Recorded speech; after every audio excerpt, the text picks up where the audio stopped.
And do you feel like Roy sometimes, especially when you're with your pursuit with and maybe obsession of civics and everything you've been doing for the last, well, coming up on 20 years now since you were here at Oxford? Do you sometimes feel like him? Uh, yes, I feel like I understand like those Chinese dolls that fit into one another, and each one is the same doll but bigger and smaller. Aren't they Russian? Yeah, the Russian, yes, Russians. I have a Russian wife, and she's correcting me as we go along.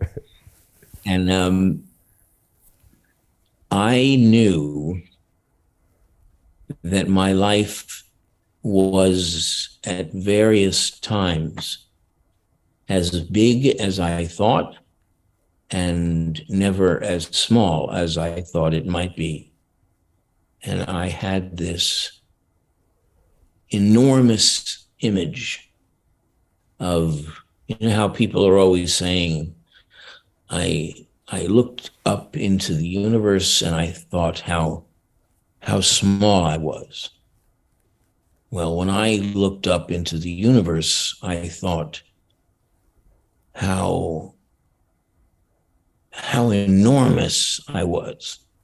And I would hold to that, knowing that if there were ever such a contest, I would have won the largeness of my interior vision of my mind.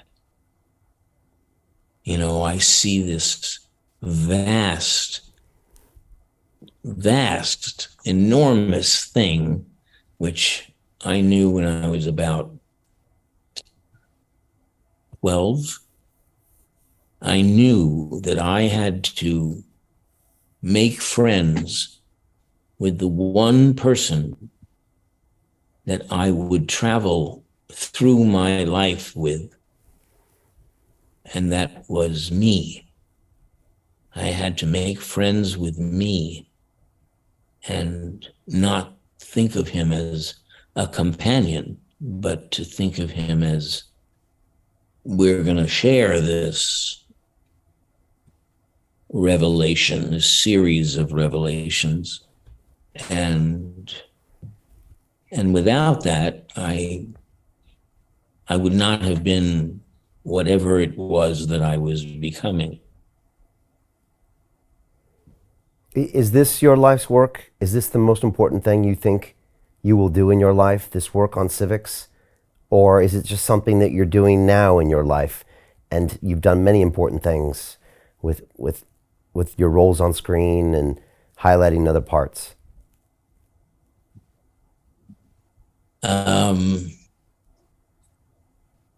I think that, yes, what I'm doing in terms of civics is the most important thing that I am spending my life on.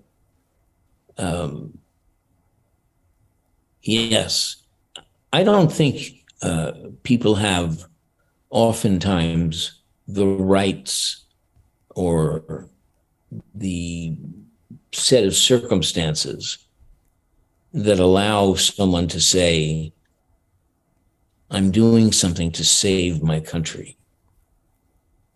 And this is what I do in order to save my country. I think that without it, there's a very good chance that it wouldn't get done. And we would be the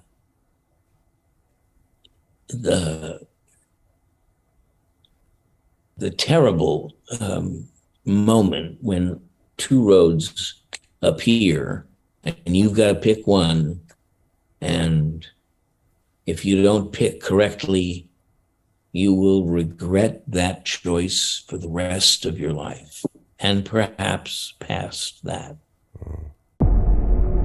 The greedy bankers are about to do it again. In 2008, they crashed our financial system and nearly bankrupted the entire global economy. Then they received trillions of dollars in government bailouts. And after, they demanded fat bonuses paid for by you, the taxpayer. It turns out the banks haven't just been screwing the American taxpayers, they're also screwing over their investors. Turns out the banking industry is the worst place you could put your money, despite enormous taxpayer bailouts.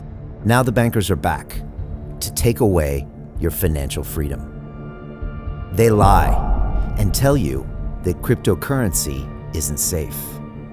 They try to make it illegal for you to choose how to invest your hard-earned money. They lie and say cryptocurrency is used by money launderers and criminals. But look at the record. It's the banks themselves that launder hundreds of billions of dollars every year to the biggest criminal operations in the world. Leaked documents have revealed how some UK banks have helped criminals, money launderers and Russians under sanctions. American authorities discovered that the Sinaloa cartel moved $881 million through HSBC accounts as bank officials turned a blind eye to the illegality. The bankers lie and say cryptocurrency is not a real investment. Meanwhile, the smartest CEOs in the world are buying billions and billions of it. The truth is that banks lie about cryptocurrency because it makes them scared. The banks take $9 trillion per year of your hard-earned money, and they are worried that they will finally be exposed. They're scared because crypto means they can no longer control your money, which means they can no longer control you. They are scared because you might actually understand your money and intelligently decide what to do with it. Now is the time for us to come together, fight back, and take control. It's time to educate ourselves, our families, and our communities. Because financial education means financial freedom. We know that cryptocurrencies will help us build the new decentralized financial system of the future. A banking system that is of the people, by the people, and for the people. A banking system where access to finance is a fundamental human right. A banking system that is free and fair and welcomes all humans on this earth. The DeFi revolution is happening. We, the people, can no longer be fooled. We choose to take control of our finances. We choose to take control of our freedom.